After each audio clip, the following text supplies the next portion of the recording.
আল্লাহর পয়গম্বর মুসা কালিমুল্লাহরা উম্মত গুলি কওম গুলি নবীজির কাছে আসে মুসা পয়গম্বর আজকে দীর্ঘদিন যাবত বৃষ্টি হয় না আমাদের বেড়া বকরি দুম্বা গুলি পানির পিপাসায় মরে মরে অবস্থা আমরাও তো কোথাও পানি পাই না এ মুসা পয়গম্বর আপনি আল্লাহর কাছে একটু ফরিয়াদ করো না আমার আল্লাহ যেন পানির ব্যবস্থা করে দেয় আমরা যেন পিপাসা মুক্ত হতে পারি যুবক মেয়েরা আমার মুমিন শাহীর বাবারা মারা আমার আল্লাহর পয়গম্বর মুসা কালিমুল্লাহ এবার ৭০,০০০ উম্মত লইয়া একটা ময়দানের ভিতরে যাইয়া ডাক দিয়ে আল্লাহর দরবারে দুইটা হাত বাড়াইয়া চোখের পানি ছাইরা দিয়া আল্লাহর কয় আল্লাহ আমরা দীর্ঘদিন যাবত পানি পাই না উম্মত গুলি পানির জন্য হাহাকার ওগো আল্লাহ আপনি পানির ব্যবস্থা করে দিন না ওগো আল্লাহ আপনি বৃষ্টির ব্যবস্থা করে দিন না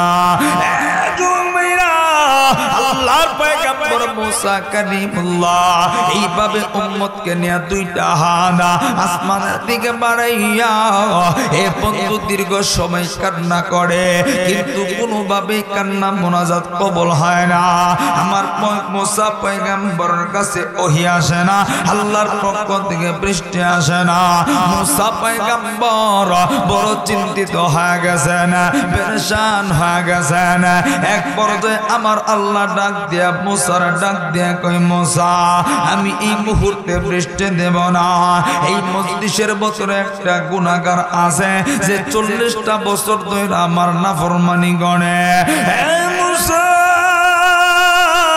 ৪০ বছর ধরে গুনাহ করে আমি আল্লাহর কথা সে স্মরণ করে না আমি আল্লাহরে বুঝে না আমি আল্লাহর কাছে তওবা করে না এই গুনাহগার যতক্ষণ এই মজলিসে থাকবে আমি আল্লাহ দোয়া কবুল করব না আমি আল্লাহ বৃষ্টি দিব না মুসা পয়গম্বর বেকয়দায় পড়ে গেছে তাইলে এই এত মানুষের ভিতর দেইগা আমি কেমন করে এই মানুষকে চিনব আমি কেমন করে তাকে তালাশ করব আল্লাহ নিয়ে কই মুসা তুমি শুধু জবানটা কইলা ডাক দিবা কে আছো এই মজলিসে ৪০ বছর ধরে গুনাহ করো দেখবা সঙ্গে সঙ্গে মানুষটা হাজির হয়ে যাবে মুসা ডাক দিয়া কই আল্লাহ গো আমার আওয়াজ তো এত মানুষের ভিতর পৌঁছাবে না আমার আল্লাহ ডাক দিয়া কই মুসা আওয়াজ দিবা তুমি পৌঁছানোর মালিক হইলাম আমি আল্লাহ জবানটা খুলে পড়েন না আল্লাহু আকবার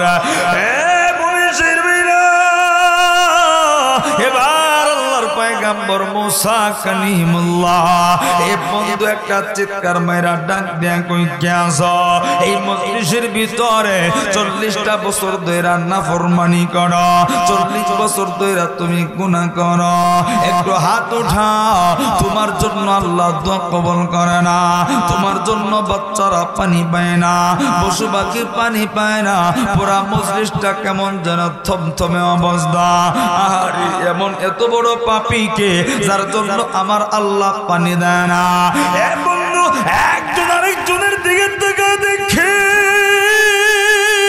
কিন্তু কে গুনাহগার কে ৪০টা বছর ধরে নাফরমানি করে এই মজলিসের ভিতরে তালাশ করে পায় না আহারে কিন্তু যেই মানুষটা ৪০ বছর ধরে নাফরমানি করে এই মানুষটা মাথা নিচের দিকে ছিল উপরে উঠাইয়া তালাশ কইরা দেখতেছে না না মুসা পয়গম্বর ডাক দিয়া বলছে যে গুনাহগার তুমি এই মজলিস থেকে বাহির হয়ে যাও কিন্তু কেউ তো বাহির হয় না কেউ তো মজলিস থেকে চলে যায় না যেই মানুষটা ৪০ বছর ধরে গুনাহ করে এই মানুষটা মাথাটা নিচের দিকে দিয়া মন্ডে জিগাই মন্ডি এই মজলিসে তুই ছাড়া কেউ বুঝি আর গুনাহগার নাই কয় বছরের গুনাহগার জোরে বলেন কয় বছর ৪০ বছর ধরে নাফরমানি করে এই কারণে আমার আল্লাহ বৃষ্টি বন্ধ করে দিয়েছে এ মানুষ এরপরেও আমরা নবী চিনলাম না, আমরা এখনো আল্লাহ চিনলাম না। এতটা ফরমানি করি, 70 বছর ধরে গুনাহ করি, 80 বছর ধরে না ফরমানি করি, এরপরেও আমার আল্লাহ কোনদিন আমাদেরকে বৃষ্টি বন্ধ করে দেয় না। কেন জানেননি? নবীজির দোয়া। কার দোয়া? জোরে কয় না, কার দোয়া? 40 বছর 70 বছর গুনাহ করি, আল্লাহ কোনদিন বৃষ্টি না দিয়ে আমগরে মেরা ফেলায় না। সেই নবীরে আমরা চিনি না। কথা হয় না?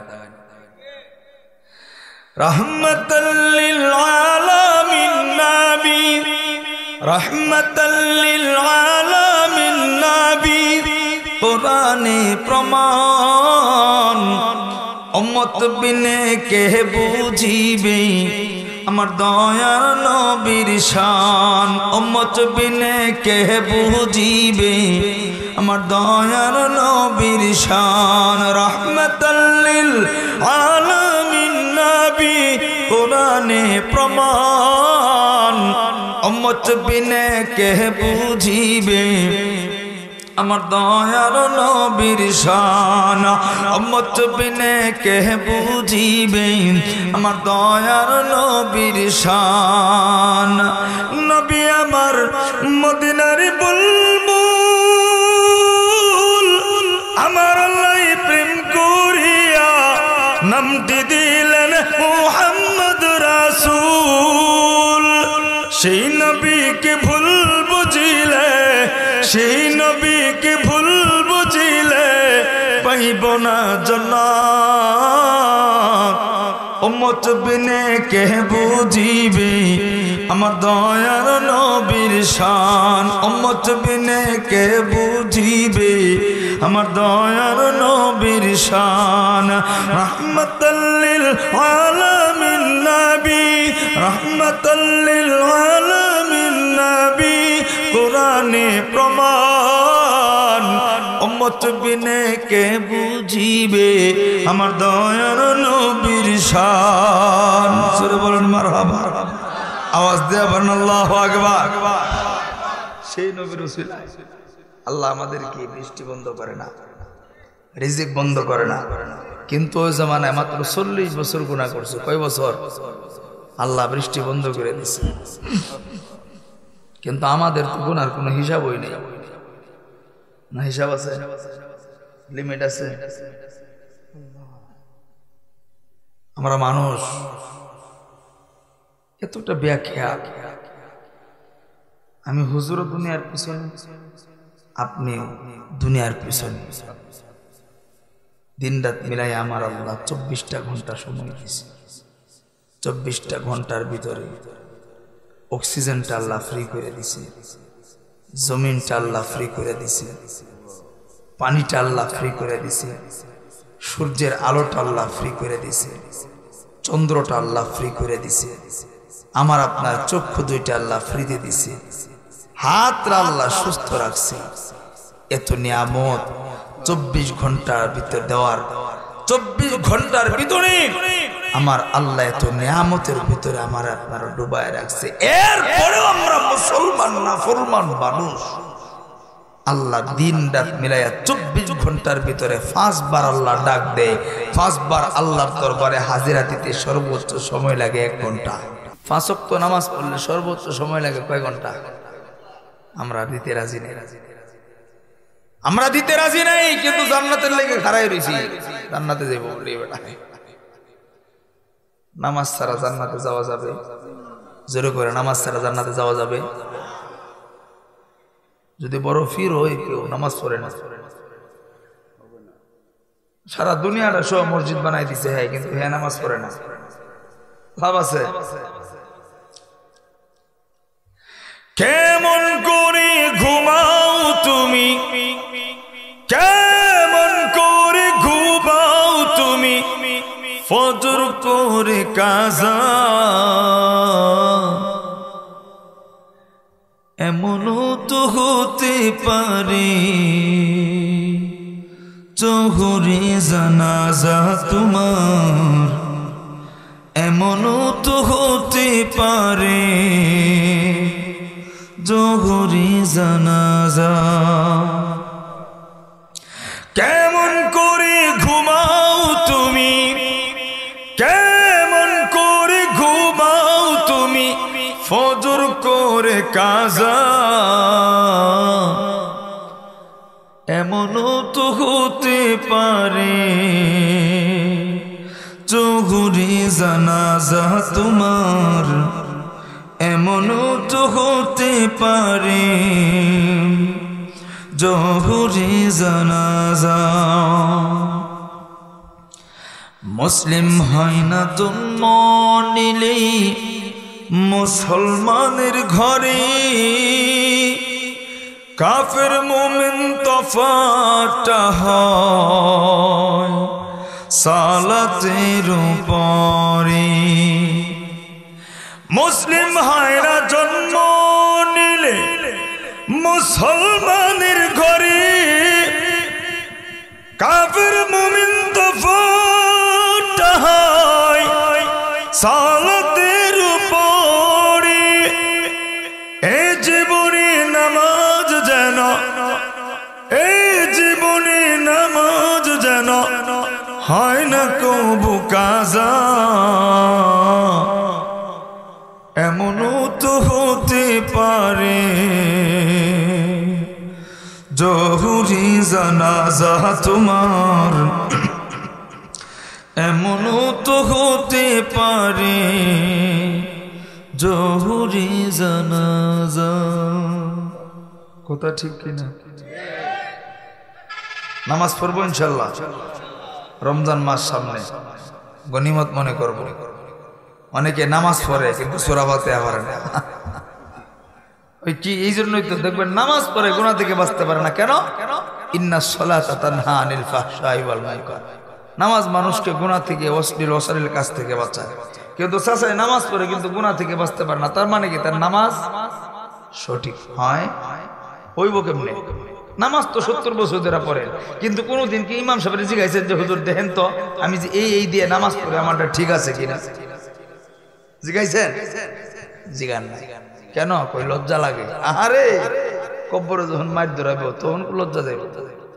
হাসরের ময়দানে যখন সন্তানের সামনে পায়ে বেরিয়ে লেগে জাহান্নামে ঢুকাইব তখন আপনার লজ্জা যাইব। এই জন্য রমজান মাসটাকে গনিমত মনে করুন ইনশাআল্লাহ। ভাই রমজান তো প্রতিদিন আসে না, বছরে একবার। এ রমজান নবীজি বলেন রমজান পাইল, কিন্তু রমজানটা পাওয়ার পরেও এই মানুষটা তার জীবনের গুনাহ মাফ করাইতে পারল না। তার মতো হতভাগা আর দুনিয়াতে কেউ নাই। অনেক মানুষ রমজান মাসে অসুস্থতার দোহাই দিয়ে আমরা রমজানের রোজা রাখি না, অথচ নবীজি বলেন কোন কারণে একটা মানুষ যদি একটা রোজা ছাইরা দেয়, তার জীবদ্দশায় সে যদি কাফারা রোজা প্রতিদিনও রাখে, এরপরে ওই রমজানের রোজার বরকত আর কোনোদিন পাবে না। কিন্তু আফসোস আমরা মানুষ এই রমজান মাসটাকে গাফলতি কইরা একটু অজুহাত দেখে আমরা রমজানের রোজা রাখি। কথা ঠিক না? রমজানটা এসে পড়ছে, অনেক মানুষ রোজা রাখে ঠিক, কিন্তু ফাঁকলা এমন খাউন খায় এই পর্যন্ত। কথা ঠিক না? জোরে কয় না ঠিক না? ওই বলে সাধনা করবো। আবার কিছু লোক রোজা রেখে এমন ঘুম দেয়, সকালের ঘুমটা খালি ইফতারটা কোনো রং খায়। আবার কোন মানুষ রোজা রাখা সারাদিন মোবাইল চালায় চালায়, টিভি দেয়, নাটক দেয়, ওই বলো রোজা রাখ। শুধু না খায় রোজা রাখলে হবে না তো। রোজার অনেক কিছু আছে। আপনার চোখের রোজা থাকতে হবে, আপনার হাত রোজা থাকতে হবে, আপনার জবান রোজা থাকতে হবে, আপনার কলব রোজা থাকতে হবে, আপনার চিন্তা ভাবনা রোজা থাকতে হবে। শুধু না খায়া থাকার নাম রোজা না। আমরা ম্যাক্সিমাম মানুষ শুধু না খায়া মনে করি এটার নামই রোজা। না না, আপনার চিন্তা ভাবনায় যেন অন্যের ক্ষতি না আসে, আপনার জবান দিয়া যেন কেউ কষ্ট না পায়, আপনার এই হাত দিয়া যেন কেউ কষ্ট না পায়, আপনার চোখ দিয়া যেন কেউ কষ্ট না পায়, আপনার চোখ দিয়া যেন কোনো জিনা না হয়, এটার নাম হলো রোজা। এইভাবে আমরা রোজা রাখবো ইনশাআল্লাহ। রমজান রাখবো, রোজা রাখার পরে ইফতারি না খায়া পাগলা এমন ঘুম দিছে, আবার সেহরির টাইমে তারাবির খবর নাই। কত ওয়াজ করবেন, কোয়ালিটি তো অভাব নাই। সারা শরীরে চুলকালি মলম দিবেন কয় জায়গায়? কিছু মানুষ তারাবি পরে, কিছু মানুষ পরে না। আবার যাও কিছু পরে এমন তাড়াতাড়ি পরে, মনে হয় বাজার মধ্যে মোটর লাগাইছে। সেজদার আগে রুকু, রুকুর আগে সেজদা, মনে হয় তার আগে ফিটাইতেছে। এটা তারাবি না, এটার নাম হলো বাটপারি। কথা কেন? এটার নাম কি? আপনার নিজের বিবেককে প্রশ্ন করে আপনি নিজের বাবার সামনে দাঁড়ায় যদি আস্তে আস্তে কথা বলেন, শ্রদ্ধার সাথে, ভক্তি দিয়া, ভালোবাসা দিয়া, আপনি মেম্বারের সামনে দাঁড়ায় কত সুন্দর করে সালাম দেন, আসসালামু আলাইকুম। মেম্বার সাহেব শরীরটা ভালো আছে, আপনার বাড়ির সবাই ভালো আছে। আপনি একজন হুজুরে দেখে কত সুন্দর করে সালাম দেন, হুজুর আপনার শরীরটা ভালো নেই। ইমাম সাহেব, হুজুর বাড়ির সবাই ভালো আছেনি? হুজুর দুপুর বেলা কি খাইছেন? হুজুর বিকাল বেলা কোনো কাজ আসেনি? বাজারে যাইবেন নি? কত সুন্দর করে আস্তে আস্তে জিজ্ঞান। আরে আপনার চাচার সামনে আপনি এত ইজ্জত করতে পারেন, আপনি আপনার বাবার সামনে এত ইজ্জত করতে পারেন, একজন আলেমের সামনে এত সম্মান করে সুন্দর কইরা শুদ্ধ ভাষায় আপনার জায়গা থেকে আপনি কথা বলতে পারেন। আপনার নিজের বিবেককে একটু প্রশ্ন করেন, নামাজে দাঁড়াইছেন কার সামনে? উত্তর তো আপনার কাছে। আপনি আল্লাহর সামনে দাঁড়ায়, তাইলে এই লোকটা কেমনে তাড়াতাড়ি? তাড়াতাড়ি না তো, এটা কেমনে বোঝাবো? আলহামদুলিল্লাহি রাব্বিল আলামিন রহমানির রহিম মালিকি ইয়াউমিদ্দিন গায়রিল মাগদুবি আলাইহিম ওয়ালাদ-দাল্লিন মধ্যে দা নাই, দল্লিন কয়ে শেষ। দেখে কি পড়ছে? আল্লাহ দরতাল্লাহ, ওইটা আমি আর ধরে না, কোথায় গিয়ে তুই দর দিয়ে তাড়াতাড়ি যা। কি কম এমন আছে না? জোরে কেন আছে না? 10টা মিনিট ধৈর্য হয় না। আর তাড়াতাড়ি বললে 10 মিনিট আগে যান, আস্তে আস্তে বললে 10 মিনিট পরে যান। এই তো 10 মিনিট আগে যায় চাষটলে বসে 2 ঘন্টা কাটায় দেয়, মনে কোনো কষ্ট নেই। বাঙালির ওয়াজ কয় জায়গায় করবেন কইলাম না? শুক্রবারের দিন ইমাম সাহেব সালাম ফিরাইতে দিলে মনে হয় মসজিদে ঠাডা পড়ছে, মোনাজাতের লোক নাই। আবার দিন তোবারও থাকবে, ওদিন মুসল্লির সুন্নত কমে না, সুন্নত কমে না। ওরে বাবা রে বাবা, কত দুচ্ছা উষ্টা খায়, অনুমত করে না। এই যে আরেকজন যায়, কষ্ট হইতেছে আপনাদের? চলবা কার কার চলবো না? দৌড়ান দেখি, ইজ্জতের মধ্যে পানি ঢেলে দিছে রে। চলবো? বারবার ভুল করেন কে? নামাজ এমন ভাবে আদায় করতে হবে, হয়তো আল্লাহ আপনারা দেখতেছেন, হয়তো আমি আল্লাহরে দেখতেছি। এইভাবে যখন, এই ধ্যানে যখন আমি আপনি নামাজ পড়বো, তখন আমার জবান দিয়া ওই যে ফোড়র ফোড়র তারাবি বেরোইতো না। আপনি শুদ্ধভাবে সুন্দরভাবে তেলাওয়াত করবেন। আলহামদুলিল্লাহি রাব্বিল আলামিন আর রহমানির রহিম মালিকি ইয়াউমিদ্দিন ইয়্যাকা না'বুদু ওয়া ইয়্যাকা নাস্তাঈন ইহদিনাস সিরাতাল মুস্তাকিম সিরাতাল লাযীনা আন'আমতা আলাইহিম গায়রিল মাগদুবি আলাইহিম ওয়ালাদ-দাল্লিন।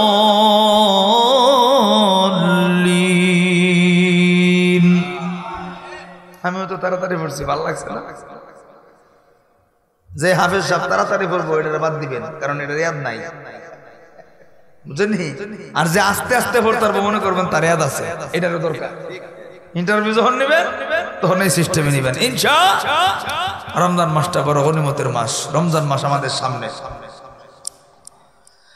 মাহে রমজান এলো বছর ঘুরে, মুমিন মুসলমানের ধারে ধারে। মাহে রমজান এলো বছর ঘুরে, মুমিন মুসলমানের ধারে ধারে।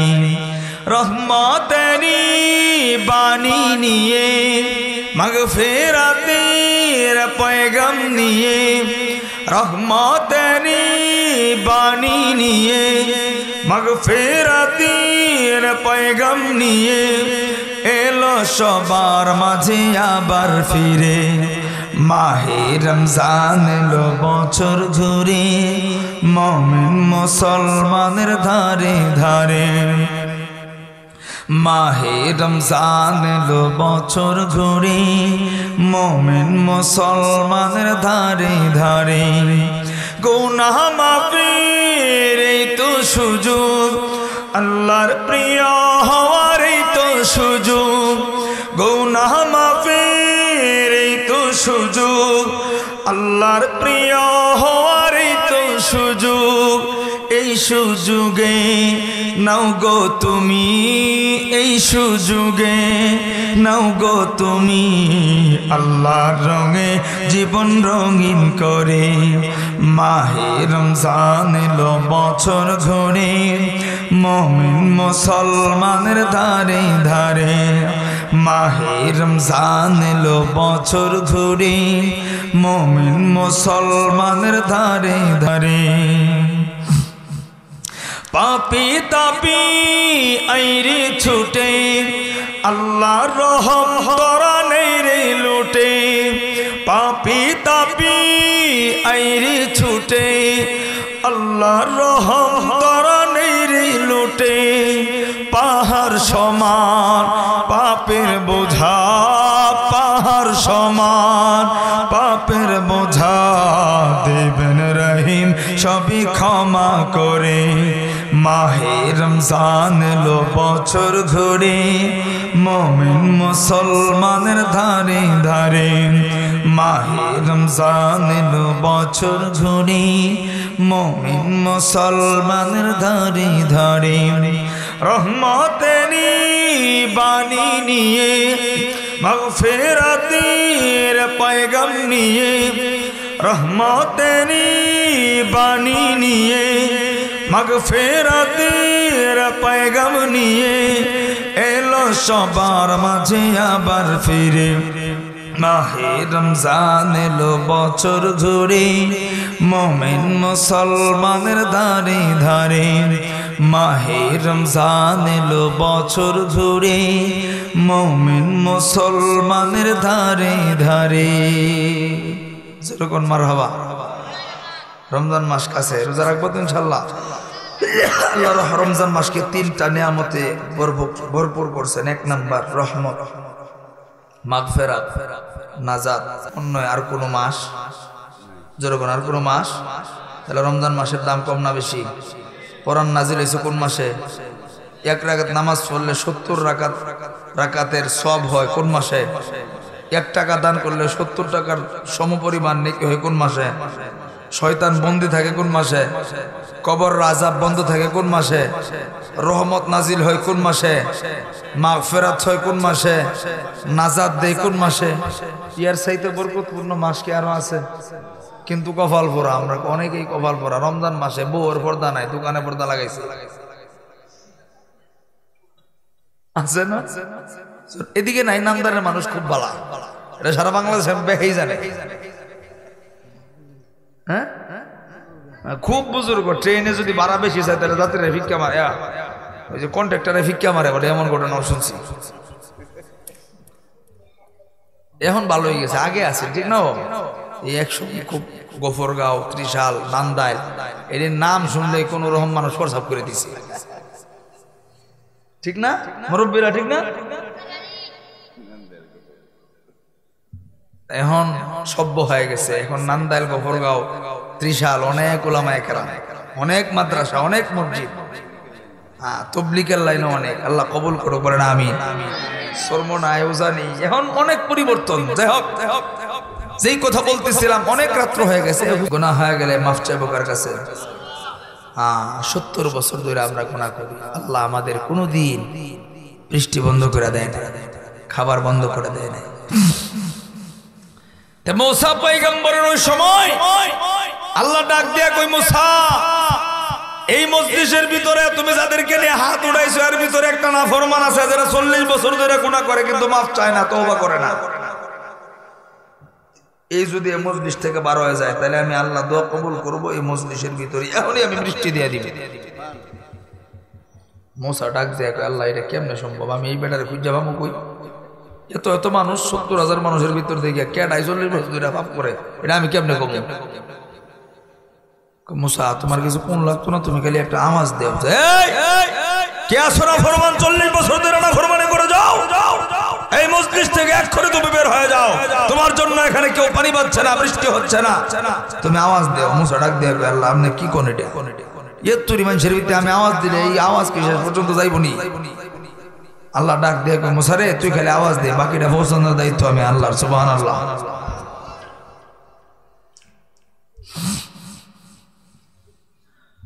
মুসলমান ভাইরা আমার খুব খেয়াল করে দিলের কান লাগা কথাগুলি শুনবো।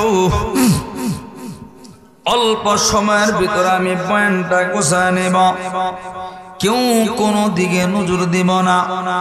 এ বন্ধু, একজন বাবা যে যুবক ভাই পর্দার আড়ালের মা, আর কেউ কোনো দিকে নজর নাই। আমরা দিলের কান লাগায় কথাগুলি শুনবার চেষ্টা করব। যুবক ভাইরা, আল্লাহর গোলামটা এতদিন নাফরমানি করার পরে 40 বছর গুনাহ করার পরে এবার আল্লাহর পয়গম্বর মুসা কালিমুল্লাহ ডাক দিয়ে বলতেছে, কে আছো এই মজলিসে? 40টা বছর ধইরা তুমি গুনাহ করো, যাও যাও এই মজলিস থেকে বাহির হয়ে যাও।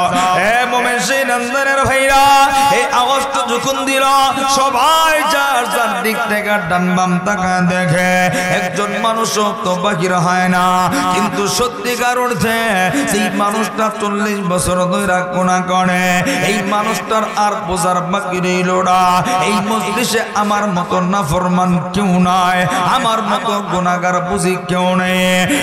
বন্ধু, আল্লাহর গোলামটা মতো নিজের দিকে দিয়া আল্লাহর দরবারে চোখের পানি ফেলিয়া আমার আল্লাহর ডাক দিয়া কই, আল্লাহ এই মুহূর্তে যদি এই মজলিস থেকে বাহির হয় এটা আমার জন্য বড় অপমান। আমার সন্তান এই সমাজে মুখ দেখাতে পারবে না। ওগো আল্লাহ, এই মুহূর্তে যদি আমি এখন বৈশা থাকি আপনি তো পানি দিবেন না, আল্লাহ গো বৃষ্টি হবে না।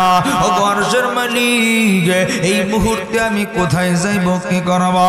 এবার আল্লাহর গোলামটা সুন্দর কইরা মাথাটা নিচের দিকে দিয়া এ বাবাজি 2 ফোঁটা চোখের পানি সেইনা দিয়া আমার আল্লাহরে ডাক দিয়ে জীবনের গুণের জন্য আজকের এই মজলিসে আমি তওবা করলাম। আল্লাহ গো আমার জীবনের গুনাহগুলি মাফ কইরা দাও। এ বাবাজি সংক্ষিপ্ত করে বলে দিচ্ছি, যেহেতু আমার বড় ভাই মজলিসে চলে এসেছেন। এ বন্ধু, আল্লাহর গোলামটা যখন চোখের পানি চাইরা দিয়েছে আমার আল্লাহ উপর থেকে বৃষ্টি পাঠায়া দিয়েছে। মুসা পয়গম্বর আশ্চর্য হইয়া আমার আল্লাহর ডাক দিয়ে বললা, একজন মানুষকেও তো বাহির হইতে দেখলাম না, কিন্তু আল্লাহ বৃষ্টি পড়লো। আল্লাহ গো এটা কেমন করে সম্ভব? আমার আল্লাহ ডাক দিয়া কই, মুসা যার কারণে বৃষ্টি দেই নাই তার কারণে এখন আমি বৃষ্টি দিছি। মুসা পয়গম্বর কই, আল্লাহ রে আমি তার চেহারাটা একটু দেখতাম। আমার আল্লাহ ডাক দিয়া কই, মুসা যখন গুনাহ করছে না ফরমানি করছে ওই মুহূর্তে আমি আমার বান্দাটার গুনাহগুলি প্রকাশ কইরা অপমান করি নাই। এ মুসা এখন তো মাফ চাইছে, আমি আল্লাহ এই মুহূর্তে কেমন করে তারে অপমান করব? এ মুমিন সেই নন্দনের ভাইরা, এটা হইল আমার আল্লাহ, এটার নাম হইল রহমান। এ আমার জুয়ান ভাইরা, বৃদ্ধ বাবারা, জীবনে যত গুনাহ হোক না কেন যদি 2 ফোঁটা চোখের পানি আল্লাহর দরবারে ফেলা দিতে পারে আমার আল্লাহ আমার আপনার জীবনের গুনাহগুলি মাফ করে দিবে। প্লিজ বাজান, সর্বোচ্চ 3-4 মিনিট আমি বয়ানটা শেষ করে দিব। কিন্তু বন্ধু একটু চিন্তা করে দেখো না, এই মুহূর্তে যদি আমি তুমি দুনিয়ার জমিন থেকে চলে যায় আর আমার তোমার গুনার তো অভাব নেই। এ বন্ধু, জীবনে কত গুনাহ আমি তুমি করেছি, আমার আপনার জীবনের গুনার কোনো হিসাব নেই। এ বন্ধু, এত পরিমাণ গুনাহ করেছি, এ বন্ধু যেই গুনার দিকে তাকাইলে মনে হয় জাহান্নামী হয়ে যাব। এ বাবারা ভাইরা, আজকের মজলিসে দিল থেকে গুনার জন্য চোখের পানি পালায় তুমি করবা, কার জন্য জানি জমনের বাসগুলি রেডি হয়ে গেছে। এ বন্ধু, কার জন্য জানি সাদা 3 টুকরা কাপড়গুলি রেডি হয়ে গেছে, কার জন্য জানি জানি আপন মানুষগুলি প্রস্তুত হয়ে গেছে। এ বন্ধু দুনিয়ার কেউ আপন না, এই বাড়ি গাড়ি সম্পদ বিবি সন্তান কেউ আপন না। এই মুহূর্তে যদি আজরাইল আসে আমার আপনার সবাই পর হয়ে যাবে। এ বন্ধু আপন বাবাটাও পর হয়ে যাবে, এ বাবা সন্তানটাও পর হয়ে যাবে, বিবিটাও পর হয়ে যাবে, কেউ থাকবে না। আমি আপনি চলে যাওয়ার পরে যখন কবরের বাসিন্দা হব, এ বন্ধু যদি গুনাহ মাফ করি তওবা কইরা যদি এই মুহূর্তে যাইতে পারি আমার আল্লাহ আমার আপনার কবরে তিনটা প্রশ্ন পাঠাবে। যদি তওবা কইরা যাইতে পারি আমি আপনি অটোমেটিক তিনটা প্রশ্নের জবাব নিয়ে দিব। আল্লাহর নবী বলে তিনটা প্রশ্নের জবাব যখন হবে একটা সেকেন্ডও দেরি হবে না, আমার আল্লাহ সঙ্গে সঙ্গে কবর জান্নাতের বাগান বানায় দিবে। এ মুমিনের ভাইরা, যদি গুনাহগার হইয়া আমি মাওলানাও যদি তওবা সারা গুনাহ নিয়ে কবরে যায়, এ বন্ধু তিনটা প্রশ্ন করবে। প্রথম প্রশ্ন, মার রব্বুকা, তোমার রবকে। এ বন্ধু আমি মাওলানা কত হাজার বার এই তিনটা প্রশ্নের জবাব কত রাত্র কত দিন মানুষের সামনে বয়ান করছি। আমি যদি গুনাহগার হইয়া মরি আমি জবাব দিতে পারবো না, আমি বলবো লা আদিরি, আমি জানি না। এ বন্ধু দ্বিতীয় প্রশ্ন করবে, ধর্ম কি, বলবো জানি না। তৃতীয় প্রশ্ন, নবী কি, জানি না। আল্লাহর নবী বলে একটা সেকেন্ডও দেরি হবে না, আমার আল্লাহ আমার আপনার কবর জাহান্নাম বানায় দিবে, আমার আপনার কবরটা জাহান্নামের ঘর হয়ে যাবে। আজকের মজলিসে চোখের পানি ফেলে আমরা তওবা করব, আর জীবনে কোনোদিন গুনাহ করব না। এ বন্ধু কারা কারা রাজি আছেন দুইটা হাত উঠাইয়া একটু দুই ফোঁটা চোখের পানি ফেলাইয়া আমার আল্লাহরে মায়া কইরা একটা ডাক দেন না আল্লাহ। এ জবান খুইলা ডাক দেন না আল্লাহ। এ বন্ধু কলিজার দিকে তাকাইয়া মনটারে একটু জিগাও, মনের জীবনে কত গুনাহ করছো যার কারণে তোর চোখে পানি আসে। এ বন্ধু মনটা জিগা দেখ, মনটা এমন কি গুনাহ করছো যার কারণে তওবা তোর নসিব হয় না। এ বন্ধু একটু চোখটা বন্ধ করে দেখো না, কাঁদতে পারো কি? আরে বন্ধু আজকের ময়দানে কান্না কোনো লস নাই। এ বন্ধু কাঁদতে পারলে কপাল ভালো, কবর আযাব বন্ধ হবে। এ বন্ধু কাল কিয়ামতের ময়দানে কত কাঁদবি। হাসরের ময়দানে মানুষগুলি কাঁদতে কাঁদতে পাগল পাগলের মতো দৌড়াবে। বাইরে শুধু তাই না, আজকে আমার তোমার চোখে পানি আসে না। আমার নবীজি ডাক দিয়া বলি জাহান্নামীরা জাহান্নামের ভিতরে টুকুন ঢুকে যাবে। এ বন্ধু এইভাবে হাত দুইটা জাহান্নামের ভিতর থেকে উঠাইয়া আরে আগুনে পুড়তে পুড়তে দেহটা পুইরা কলিজাটা পুইরা আঙ্গার হয়ে যাবে। আবার আল্লাহর কই বলল আর সহ্য করতে পারি না, এক ফোঁটা পানি দাও। আল্লাহ গো খা কলিজাটা একটু ঠান্ডা বানা। আমার আল্লাহ কইব না না ফেরেশতারি না ফুরমানরে পানি দিস না, দুনিয়াতে গুনাহ করছে কিন্তু তওবা করে নাই। এ বন্ধু আবার কাঁদতে থাকবে, আল্লাহ কইব না পানি দিবি না। তৃতীয়বার আল্লাহর নবী বলে কাঁদতে কাঁদতে চোখের পানি পড়ায়া চোখ দিয়া শরীরের রক্তগুলি বাহির হবে। এ বন্ধু শেষ পর্যন্ত আল্লাহ কইব যে ফেরেশতারা এদেরকে জাহান্নামের পচা রক্ত পচা পুঁজগুলি জাহান্নামের সামনে তৈরা। এ বন্ধু আমি আপনি যদি গুনাহগার হইয়া কবরে যায়, আমার আপনার সামনে পেয়ালায় কইরা আমার আল্লাহ ফেরেশতারা জাহান্নামের পচা রক্ত পুঁজগুলি আমার আপনার সামনে হাজির কইরা দিবে। এদিন বন্ধু ওই দিনটা বড় কঠিন। ওই দিনের কথা মনে কইরা চোখের পানি ফেলে তওবা করব, আর জীবনে গুনাহ করব না। আবার একটু দুইটা হাত দেখি ইনশাআল্লাহ। গুনাহ করব না ইনশাআল্লাহ। রাজি আছি ইনশাআল্লাহ? আল্লাহ আমাদের বুঝবার তৌফিক দান করে, বলেন আমিন।